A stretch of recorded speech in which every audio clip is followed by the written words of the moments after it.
Okay, so welcome to Reco12, our special podcast, now live in the Afro-Euro Timezone. This is great. It's a game changer. We have a lot of interesting projects. We have our Reco12 weekly Big Book podcast that dives into the Big Book. We have an upcoming series that I'm working on called Parenting in Recovery. I think some of you will enjoy that. And I invite you to reach out to me. I will put my number in the chat. If anyone wants to message me with anything, let me do that now. Okay. We're going to be talking about mothering in recovery, fathering in recovery, teenagers in recovery. Yeah, so that's something I have coming up. And Reco12 has a bunch of great stuff going on all the time, including our Noodle It Out with Nikki on Mondays at 4 p.m. I highly recommend you join. Let me get you some of the instructions. Our goal here is to spread the light of recovery and recovery health to all those that are suffering. We want more recovery out there. We come from different programs, different addictions, afflictions. Many of us work the Big Book, but if you're interested in sharing and work a different program, I really invite you to reach out to me. Similarly, let's see here. We have a number of podcasts that have been recorded on the Reco12 website, and you could go check that out at reco12.com/support. You could donate there. You can share a 2 to 3 minute live share and any number of things. So that's a really great option. I'm not able to cut and paste here. That is so weird.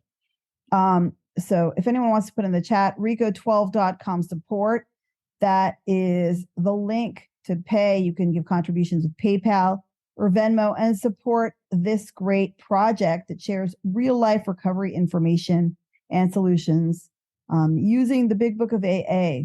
We try to apply the Big Book of AA to our real life problems and issues. And you could subscribe to our podcast as well. Okay, let's see, is Nadia here?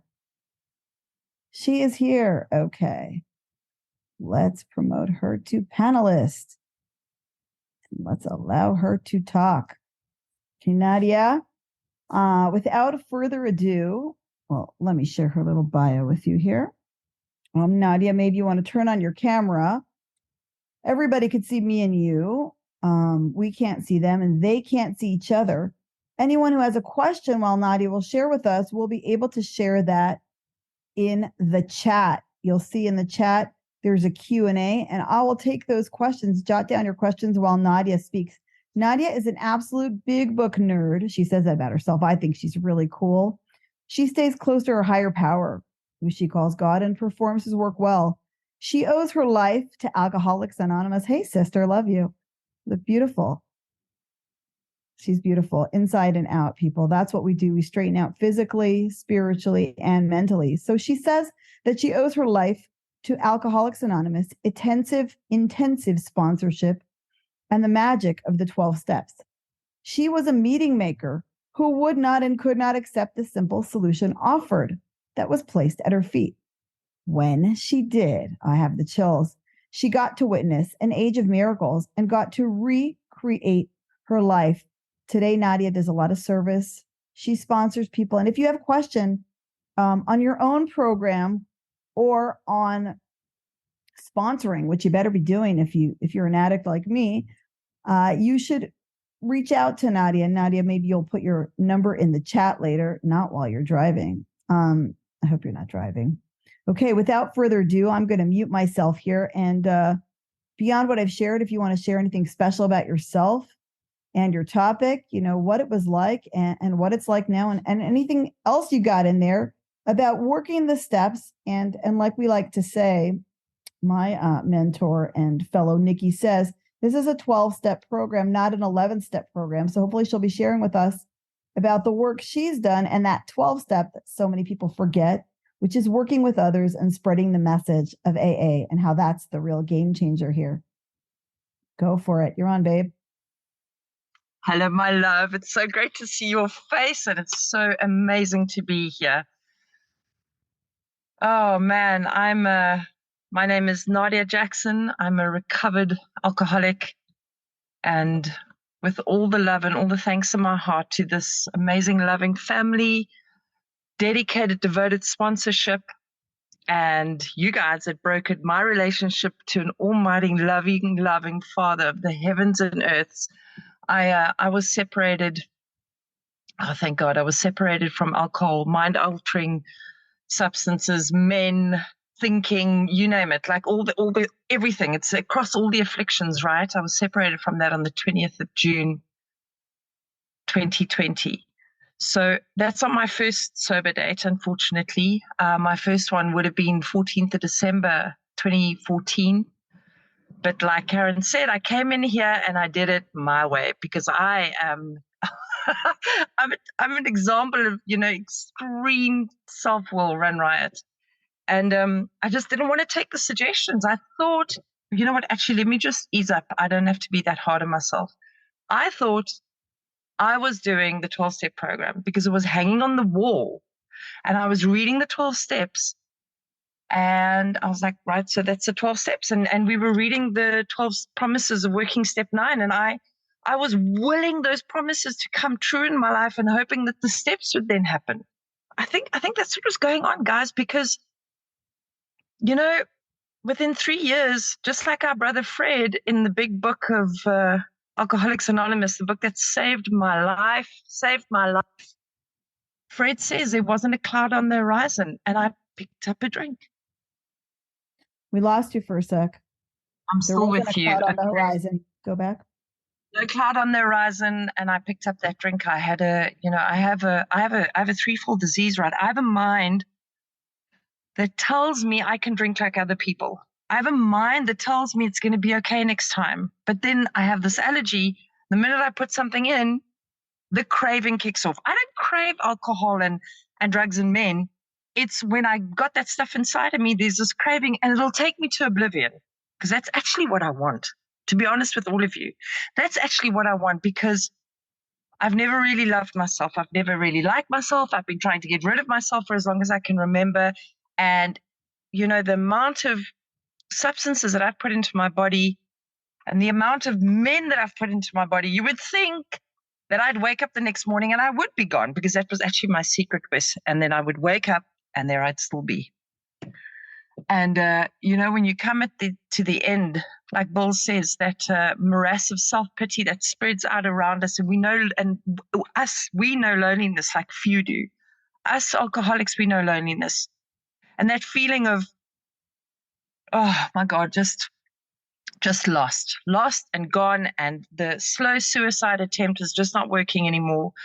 That magic elixir of life, alcohol, the first time I put it into my body at the age of 14, oh my God, I thought the heavens had opened.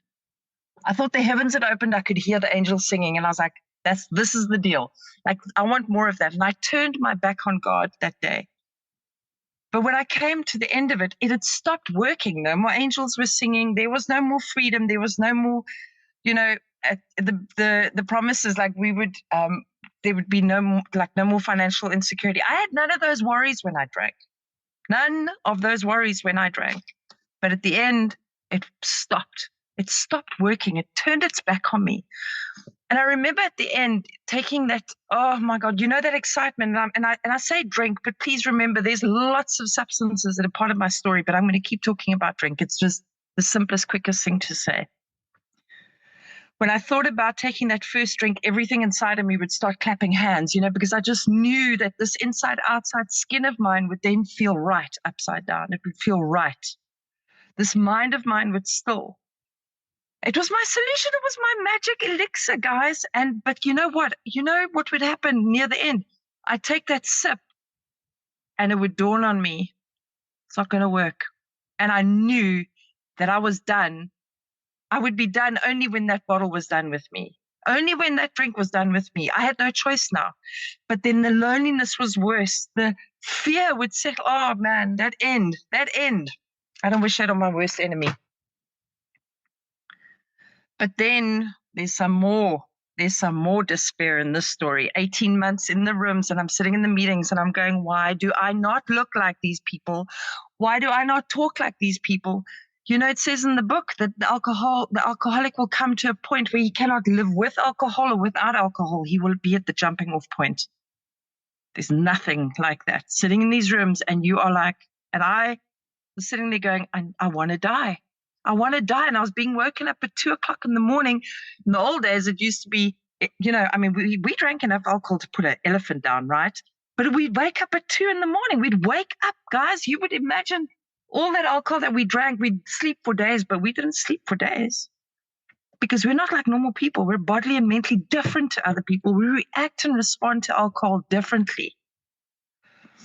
But the problem is at 18 months sober with not a drop of nothing in me, just going to meetings, because that's what everyone is saying. Just keep coming to meetings and it'll happen. Don't quit before the miracle happens. Phone somebody before you want to pick up a drink. And I was doing this at the expense of my sanity. And then the 2:00 thoughts were waking me up. And that voice, that liar in my head was saying to me, you're not good enough. Not even the freaking program of AA is working for you, honey. Sorry.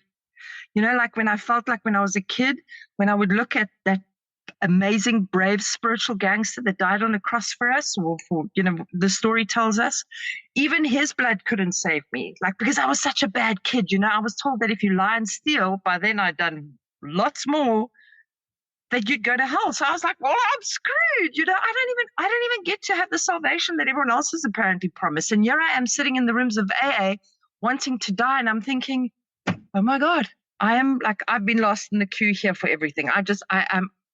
It's better off that I'm not here. But I didn't have the courage. To make that ultimate sacrifice. But I know that it would have come because I'm powerless. You know, lack of power is my dilemma. And those thoughts would have overpowered me. I know they would have. And you know what? I begged God one morning. I begged him. I had a 3rd step prayer. My sponsor, she told me to do stuff that I was just like, I did them. Like my life depended on it, with the desperation of a drowning man. And that morning, tired, I hadn't slept, these crazy thoughts. Again, I'm feeling not part of everything, because that is the earliest memory of my life, is not feeling part of. And I'm sitting under this tree and I'm like, God, I offer myself to thee. You know, here I am again. And I just prayed my 3rd step prayer. And guys, you know what happened when I opened up my eyes? I swear I had Polaroid lenses in my eyes. I could see brighter and hear brighter. And I knew things were going to be okay. But I also knew that I had to do everything. In that book. And I had to find somebody who knew that book. I had to find someone who was armed with the facts, whose whole department shouted to me that they had a solution. And I went to every AA meeting and I just scanned, and I listened, and I found someone, and I reached out, and she drove 2 hours on a motorbike, and she carried the message to me. She made the approach to me. And that's what we got to do, right? This is a 12-step program. We don't sit and wait for people to say, I need a sponsor. I didn't even know I had a hand to raise, people. I didn't even know where the raise hand option was in these rooms. And you're telling me to raise my hand if I need a sponsor? No. We make the approach, and they made the approach, and they came to me that weekend and they opened that book to me. Where's it? Where's my book? Here it is. They opened it to me. And you know what happened? Sparks flew out. Boink! Magical, life-giving sparks flew out. I had a massive spiritual experience that weekend. It's the only white light experience. I'm hoping for some more, because the rest has been educational.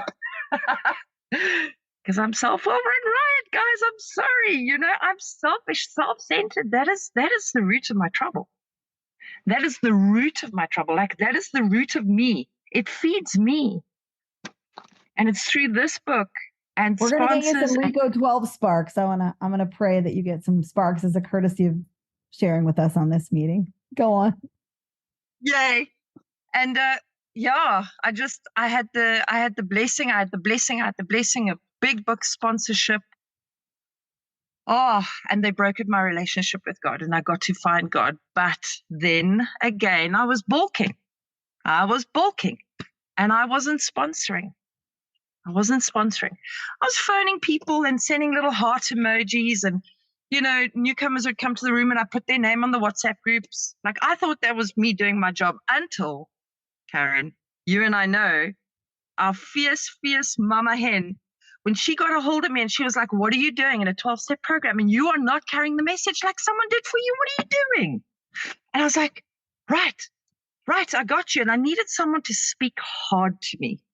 God knew what I needed. He always knew what I needed. He gave me this beautiful, soft-spoken, my first big book sponsor. Oh God, she was such a heavenly creature. And then he gave me my dear sponsor over in America. And he's just such a gentle, old school, gentle soul. And then I got this Navy SEAL officer who said to me, "You need to get your bum off where you're sitting and go get sponsoring."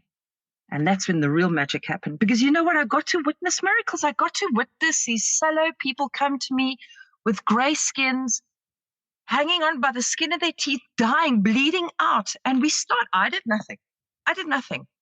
I rocked up. I prayed. I said, "God, make me a channel. Flow your power through me, and let me just talk to this person out of this book. Let's just follow the instructions." That's all we do. We just follow the instructions. Clear cut. There ain't no guesswork here. There ain't no guesswork. It took me 7 years. It took me 7 long, miserable years, and I lost everything. I lost my 2 small children. They're not dead.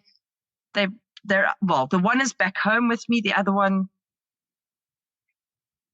not now. Now's not the time. Now's not the time for him to be with me. But that's okay. I'm taking care of God's kids, and he's going to take care of mine.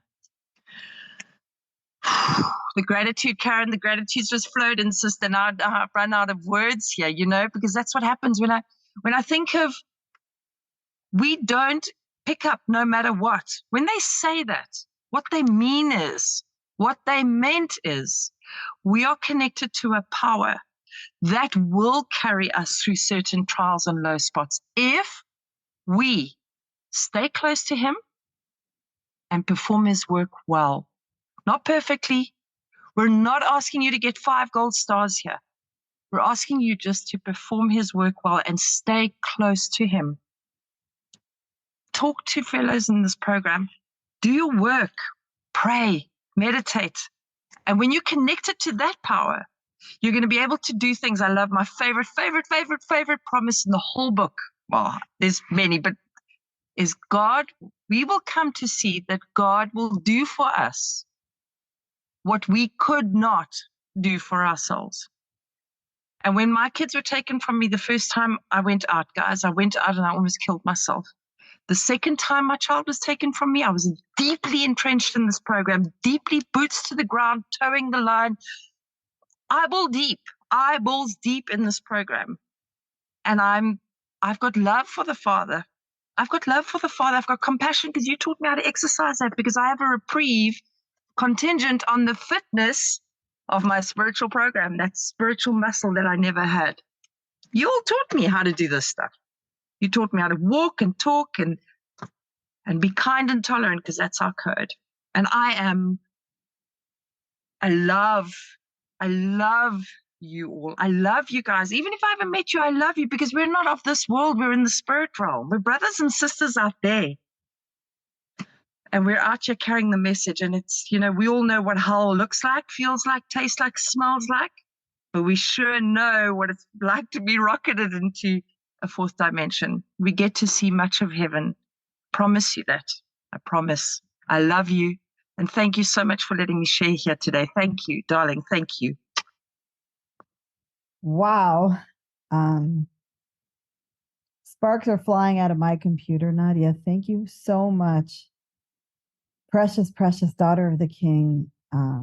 Everyone can see Nadia. She speaks with a power emanating through her. Physically beautiful, spiritually beautiful, living for others, not her own little plans and designs, like the big book says, with love and compassion for those who may have wronged her. We looked at that in step 4. I'm going to ask some questions. In the meantime, party people, will you please put your questions in the chat? And after I lead in with mine, we'll take some of yours.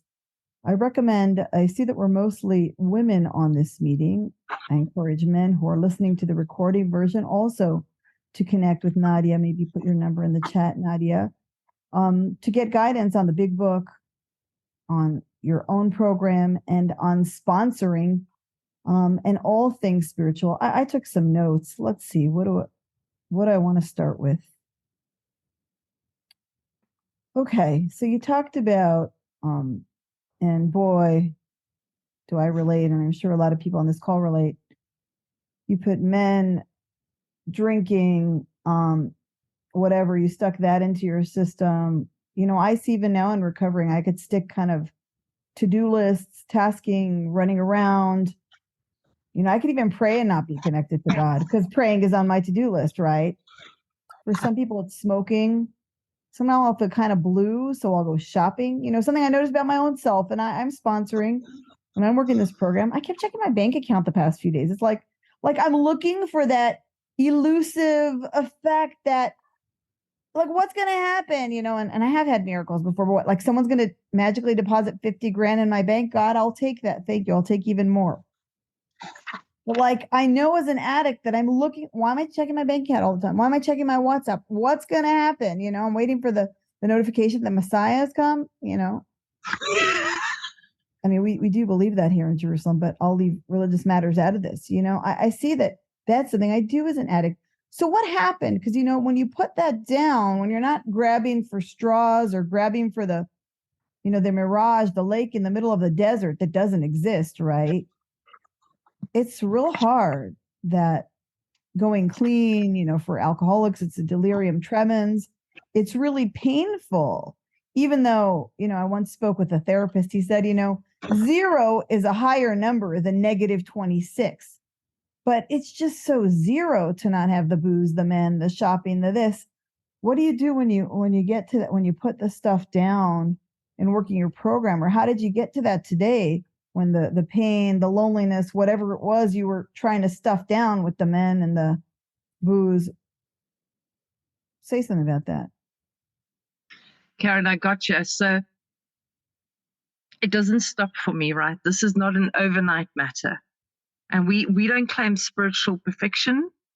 We claim spiritual progress. And step 6 and 7 are 2 steps that we do not talk about enough in these meetings, that we do not record enough shares on them. That is, those 2 steps are the most powerful steps, because every single time I come to those 2, I am through the ringer. Something else is bringing me to my knees. It's the drugs, it's the alcohol, it's the men. 18 months, it's my self-loathing. Then at 2 years, it's my anger. You know, I pick up on a thought, and before I know it, I've got 6 thoughts, and then I'm in a blackout rage of anger. And I come to, and I've got my whole family looking at me going, you're a psycho. You need to get out of our house. And I'm like, oh my God, please. And it's oh my creator, please, I am now willing that you shall have all of me, good and bad. You know what's good and bad. I don't know. And this is the thing, Karen, this disease is cunning, baffling, and powerful. I don't even know what's the next thing I'm going to pick up on. And I love what you shared about that, checking the bank account all the time. It's my new thing as well, because just recently I was brought to my knees because I'm busy snarfing my daughter, my teenage daughter. I'm trying to control her. She's not doing what I'm doing. She's not like me. And I'm going nuts with control, nuts, until I had a blackout Saturday night. And when I came to, there's this teenage daughter of mine going, I don't know who you are. And I'm going to be the only big book she meets. What the hell am I doing? Back down again, another abandon myself utterly. I was on my knees crying. I was like, I can't even see that side of me. That was the scariest thing about this. We have a mental blank spot, guys. We got to stay plugged in all the time. My sister Rachel G said the other day, she literally can't even get a new phone without praying. We have to be in constant pray. Constant. We are not like normal people. Wow, I relate. There's so much in what you said there. Parenting, anger, rageaholism. In fact, I think that's how Nadia and I met on this fellowship when I was having a parenting blackout, as you called it, with my own teenage daughter. I think that's how we connected. And Nadia, I'm working on a mothers in recovery kind of little project down the line. You're lined up for that. Yeah, this is not a joke. I know we have a lot of mommies on this call. We have some awesome questions. But yeah, we cannot do anything without prayer.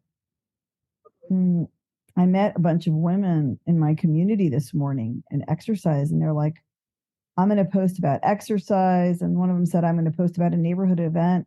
And I said, I think I'm going to put Psalm 27, which we say before Rosh Hashanah, the holiday, the new year here in Israel. And they're like, yeah, we'll leave the spiritual stuff to you, Karen. And I thought, yes, you leave that to me, because that is my job. That is my full-time 24/7 job as an addict. And it's her job too, even though she's in Israel and she ain't Jewish. We people who would not normally mix come together and we love each other. That is our job. I love that what Rachel G said. I can't even buy a phone without praying. Yeah. I pray about what to make for lunch. Is it going to be chicken or split pea soup? God, show me the next right step or action. We have a question on here, and I think I'm going to meld it with a question I wrote down. I love that you mentioned that you had an amazing God-sent sponsor who came over to bring you a big book and the solution. And then you spoke about, we're in the Army now, having a Navy SEAL sponsor, that tough love. And then you spoke about this man who's a gentleman, who's your sponsor now. And it's funny because, well, it's heaven sent. Someone asked a question. I put it in the Q&A on the chat. Someone is scared to connect with a sponsor. They're an anonymous person. They're scared to connect with a sponsor. They're afraid they're going to control, manage, and manipulate.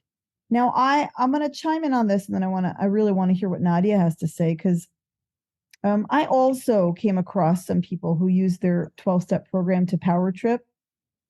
And, either they didn't work with me or I parted ways with them. This program, as Nadia mentioned the term, you guys broker my relationship to God.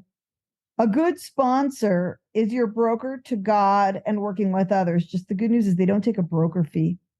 They're not going to charge you for it. They get paid big time, but by their boss, not by you. And yet, her same grandmama sponsor is one of my key mentors, and that talking truth. Karen, you got to stop this. You got to pray. Karen, the way you're praying isn't working. Do better. So I wake up earlier, a half hour earlier, or I do something else, or I start meditating. I change it up. Even though I am a religious woman, say I got a hair covering, it's not because it's a dude rag or fashion. That's one of my dress codes. And my sponsor, who's a different religion than me, said, you got to change it up. What can you say about that? The balance, take it how you want, whether it's balancing tough love and TLC, getting a sponsor that is kind but doesn't hug you to death, as we sometimes say in these rooms. Meaning, we if we're in these rooms, we probably have the desperation of a drowning man. And this program works best for those of us who are the most screwed up or the most broken. Talk about tough love, gentle love, and how you use that to work your own program. Because a lot of us need TLC. A lot of us need that pat on the head and the kiss on the cheek.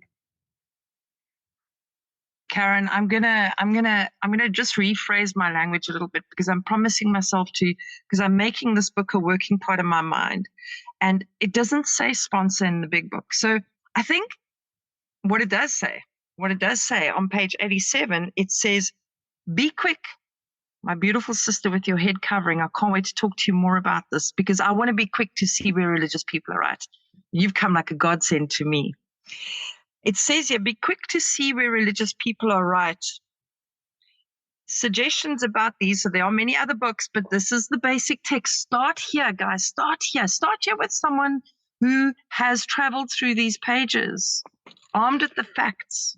I'm going to answer your question now. It says suggestions about other books once you get there. But what they are referring to here is a spiritual advisor. And I think that's what we can talk about, when we're talking about a sponsor as a spiritual advisor.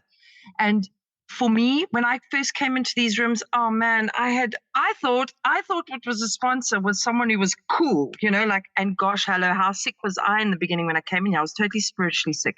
So what I thought was cool and that's what I wanted. I had no clue what I wanted, man. So I had to take the opposite of what I wanted. But it's very difficult because for me, like that question is like, I'm scared to go to somebody because they might manipulate me. And that's your liar talking to you. I just need to tell you, that's your disease telling you nobody's going to help you. They're all going to want to try and use you. They're all going to want to manipulate you because your liar wants you dead. Okay? There's no, I'm not going to cut nothing. I'm not going to sugarcoat nothing here. Our disease wants us alone and it wants us dead. Get to as many Zoom meetings as you can. Listen to who's got what you want. You're sitting there, you're dying. Who's not dying? Who's full of life? Who's full of light? Who's full of love? Who's speaking recovery? Who's speaking solution? Reach out, put your number and say, I need you to call me. That's it. And see what happens, because God is not going to put someone on your path who's going to use and manipulate you. If you really, really have got the desperation of a drowning man, you're going to get the right person, because that's what happens. God hears our call and he puts it puts the right people on our paths. I hope that answers your question. I hope that gives you some courage. Yeah, absolutely. And I'm going to add to what Nadia said. Don't forget you can always leave, because if you're doing what the big book says, like Nadia said, the big book doesn't say sponsor. All you have to do is surrender yourself to God or the higher power of your understanding. If you're doing that and you're in prayer and working your steps and the person doesn't feel right, you can always leave. No one is holding you hostage. You can always leave. You can always pray on it. You can always go to the next right person. I've left people because they were tough. And I've left people because they were just listening to my problems and I saw I wasn't getting any better. I've left people for both reasons, different sponsors over the years. So don't worry. And sometimes it's not just a click. See, we addicts are sensitive people. So hooking up with someone, I don't mean that in a slaw kind of way, hooking up with a sponsor and breaking up with a sponsor, we take those really, really deep and painfully, but we have to lighten up about it. We just have to lighten up and get a little more practical. Is this person helping me get better, get to God, and get to working with others, which is always the ultimate goal? Yes or no? We work a yes or no program. We want to take all that feeling out of it because we addicts are sensitive people. It's very charged. I'll kick it up a notch as sponsors when it's not working out or someone leaves us. Now, if you're only working with one person, that's going to really hurt. You're going to feel like a failure. But if you're just putting your number out there, making the approach, starting with a lot of people, you realize, the big book says most people will not make it, meaning most people will reject your sponsorship, not you, your sponsorship, but that's because they're sick, not because you're bad. Okay. I think we took that one. Start working with someone. Try it out. You could say up front it's a trial period. And again, I highly recommend the Spiritual Gangsters Fellowship because we stick to a workbook. It's not a lot of Q&A. It's not a lot of, shouldn't be, a lot of socializing. It should be a text-based sponsorship. It's not a Karen-based sponsorship. It's not a Nadia-based sponsorship. I'm just your guide through a manual that I have studied deeply. Nothing like her with all her colorful tabs. She puts me to shame. I'm more of a mess. I'm more of a, fly by the seat of your pants kind of, addict, but I let God discipline me, like the big book says. Anyway, you want someone who's going to take you through the texts. And if you sense that they're manipulative, bye. Okay, great. I'm glad we have some more people who joined us. Okay, this is a short question. Let's take this, Nadia. I missed the first part of your share, but I hear your passion in recovery. I'm interested to know which programs you are part of.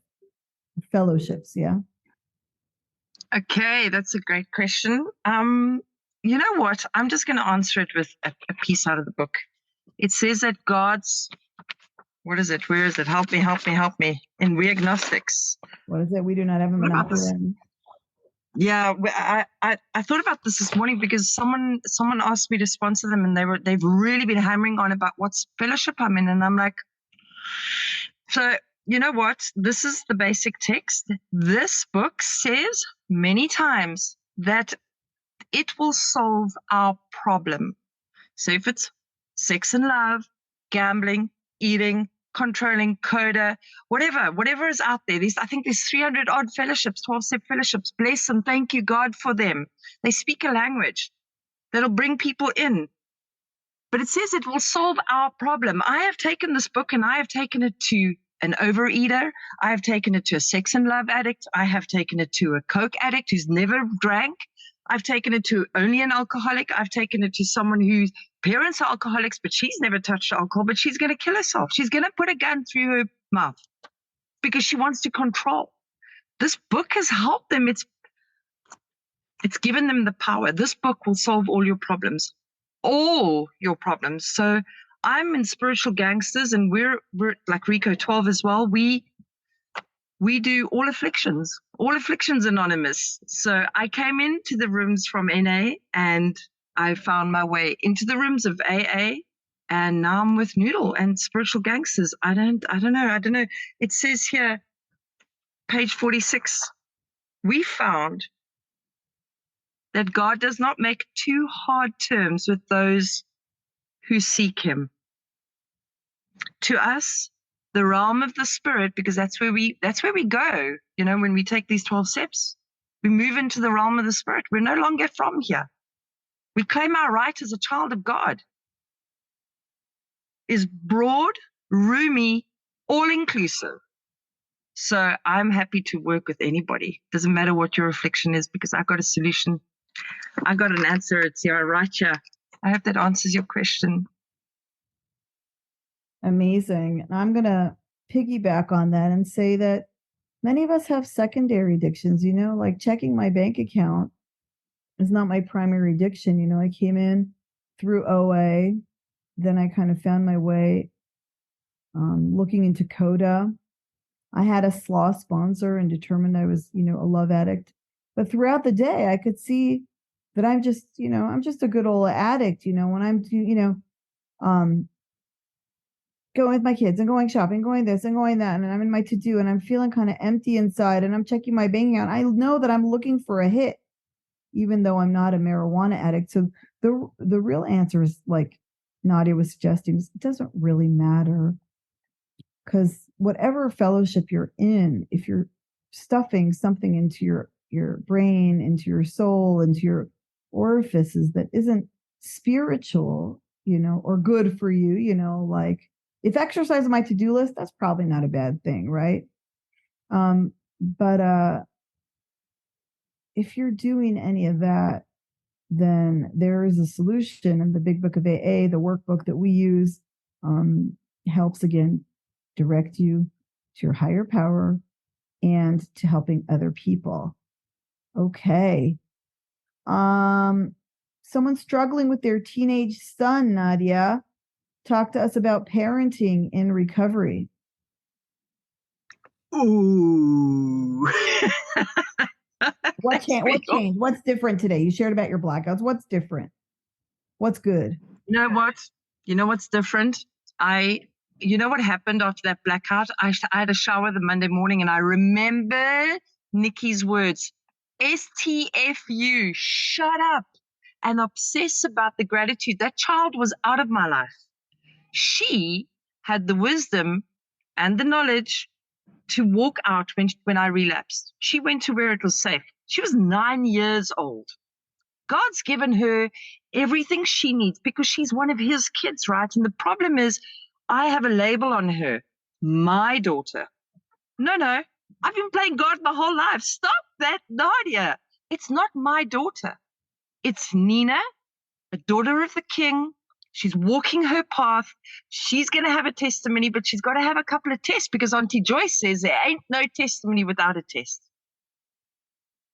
And that's what happened Monday morning. I had a shower. I grabbed her towel and I could smell her. And I just breathed her in and I was like, oh my God, this smell might not be in my house one day. Because what does our inventory teach us? What does our fear inventory teach us? That what we fear is what will happen, right? Our problem, sorry, I just want to get this out. So the alcoholic centers, the problem centers in his mind. So I step on the toes of others. They retaliate seemingly without provocation. And then I'm all like nose out of joint. But did I not set that ball rolling? Same thing with Nina. I'm so terrified of losing her. I'm so terrified that she's going to end up sleeping with men and dealing drugs and doing the insane things I did. I'm so terrified of that. And what am I doing? I'm controlling her. I'm manipulating her. I'm enforcing my will on her. I'm telling her what to do. I'm criticizing her. I'm trying to mold her, shape her, like, don't do that, because if I tell her what to do, she might not end up like me. But you know what I'm doing? I'm pushing her away. She's going to go because that's what happens, right? That's what my inventory taught me.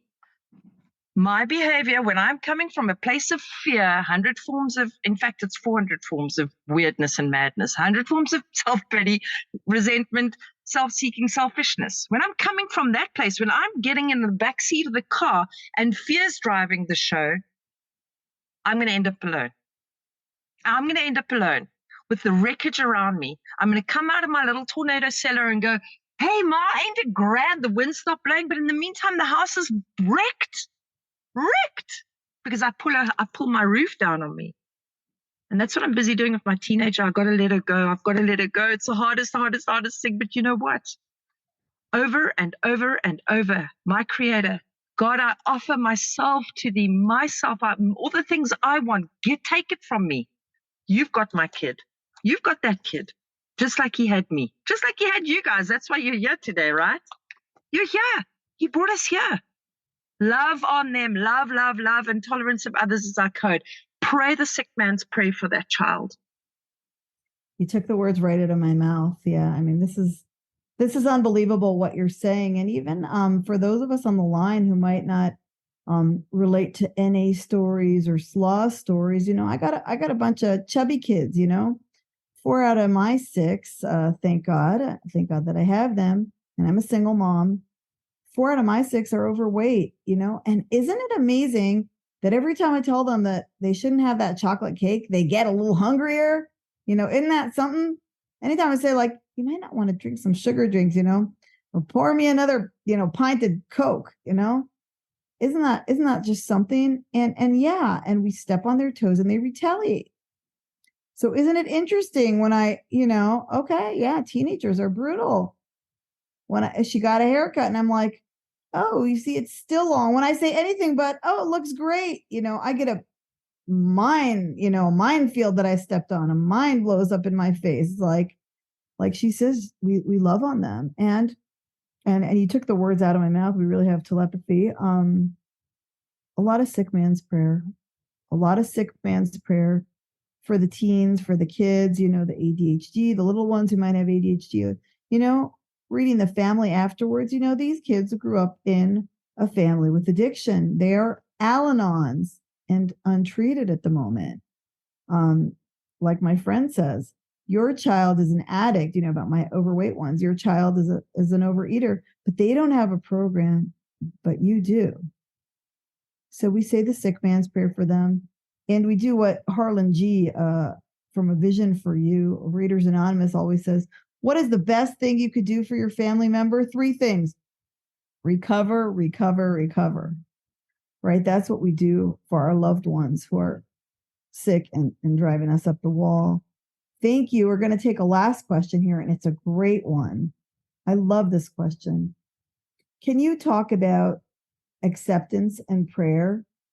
The paradox of acceptance, yet asking God for changes. And then another paradox is and this is a great question for those of us who are active in program, How do you balance nurturing yourself and self-care while being in service? You know, sometimes people become service junkies and they don't take care of themselves. Well, I don't have to tell you. How do you balance self-care, which is important? You know, we straighten out mentally and physically once we straighten out spiritually. And how do we balance that?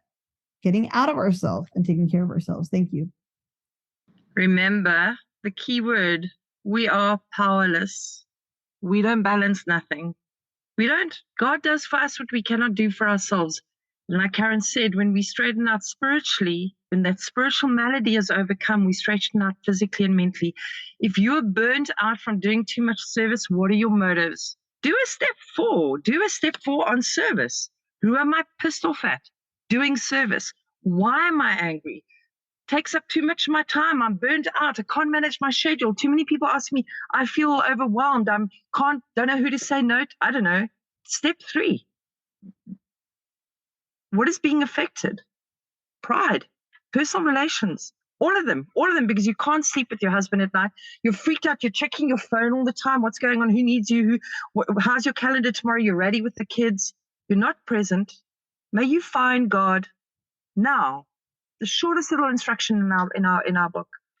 And for those who say, you know, between balancing prayer and for asking for things to change and acceptance.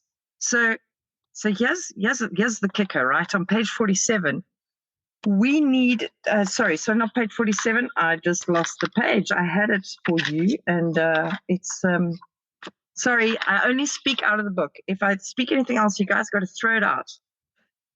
It says here, we pray, page 87. We ask especially for freedom from self-will and are careful to make no request for ourselves only. God knows what we need, guys. We don't need to ask God for changes. We need to accept. Page 417, acceptance is the key to all our problems.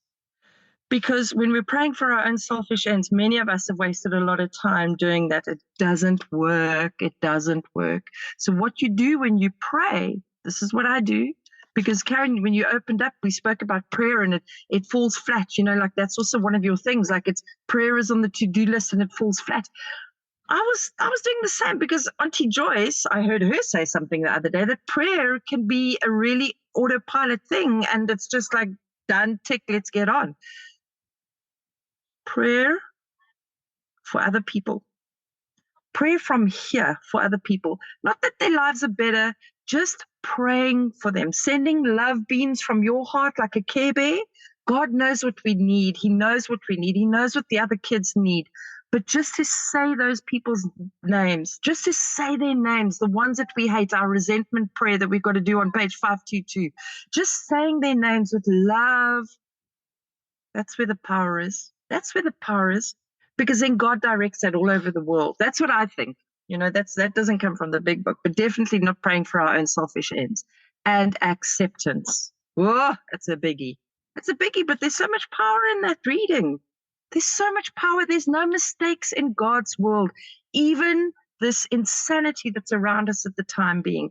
You know, COVID hit. I'm going to end off. Sorry. COVID hit and everyone was like, oh my gosh. And all love and respect for anybody who lost someone during that frightful, frightful time. But you know what? They closed our meetings. But you know what happened? Because there's no mistakes, right? Screens came to every single body's home. An AA meeting came to everybody's home and more, and still today. And the big book conscience started taking fire on this planet. So thanks, COVID. Thank you. Unbelievable. Yeah, we pray for everything. I just had that this morning before this meeting with 15 minutes to go. I was like, my OA program, do I buy some nuts so I can have that as part of my food later, or do I log on? And I didn't go buy the nuts. I said, sometimes there's technical difficulties. I should go home. It's like, which way to turn, right or left? God help me, got me. That's what May You Find Him Now looks like. This morning, we dropped my little girls off. Should I go upstairs and see my son off? Or should I go get gas? My tank is empty. I was about to turn left to the gas station and cars were coming by and I was like, no, God is not letting me turn. I better go upstairs and cut some cantaloupe for the little guy. It's like, if we're plugged in, may you find him now. He's right there directing our every step. Literally, it was like a movie, standing at the intersection. May you find him now. Do I go right or left? So with that, I'm tempted. I'm sorry we're going late, everybody, but I just can't resist. Nadia needs to pray us out, but I can't resist. Nadia, share with us one thing. What has God done for you that you could not do for yourself? Karen, you know what? I hated my guts for as long as I can remember. I had an identity that was not mine, and he's given me an identity. I'm an intelligence spearhead. You know what that means? We're right in the front. And I'm a child of God. I am so deeply loved and cared and protected. When I saw care and protection in the big book the first time, I sobbed. Because the God I knew wasn't caring and protecting, but the God I found now is caring and protecting. I'm his child. I'm his agent. I'm allowed to act on his behalf and his authority. And I'm his intelligence spearhead. I have an identity. Thank you. Thank you for that, because I can give that to other people. That's my calling now. Wow. I'm so glad I asked. Wow. I have the chills and some tears. Can you pray us out, sweetheart? Yeah, that's a showstopper.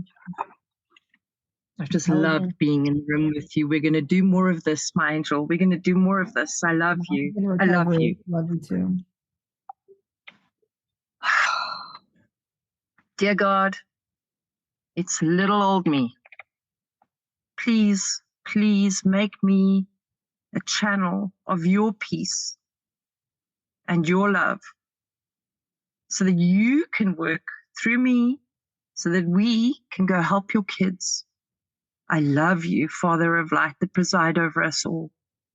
Thank you for my life. I love you guys. Unbelievable. Thank you, Nadia. Have a beautiful day. Everyone who's on this call, take what inspiration, what light you got from our amazing recovery sister, Nadia, and go spread it in the world. Just, I love the Care Bear beans, especially because my name is Karen. I got to get something like that going. So let's spread those rainbows out of our Care Bear hearts. Love you all. Thank you. Feel free to check out the Reco12 website and join us every other Wednesday here in the Afro-Euro Timezone. Have a beautiful day. Bye-bye.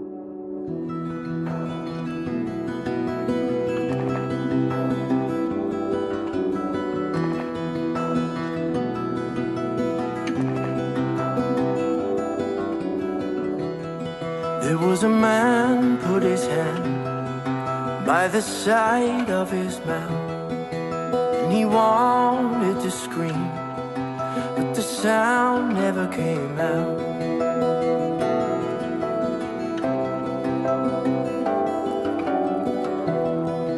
So he reached for the bottle to wash the pain away, 'cause what he wanted so badly was to live a different way.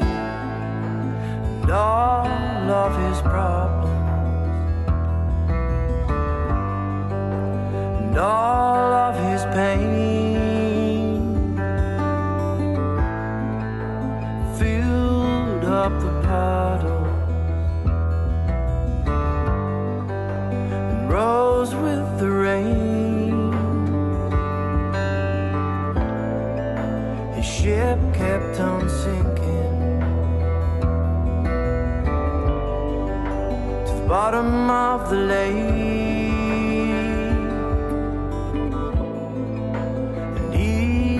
For certain that he was just a fake, just a fake. Was a man put his hand by the side of his mouth,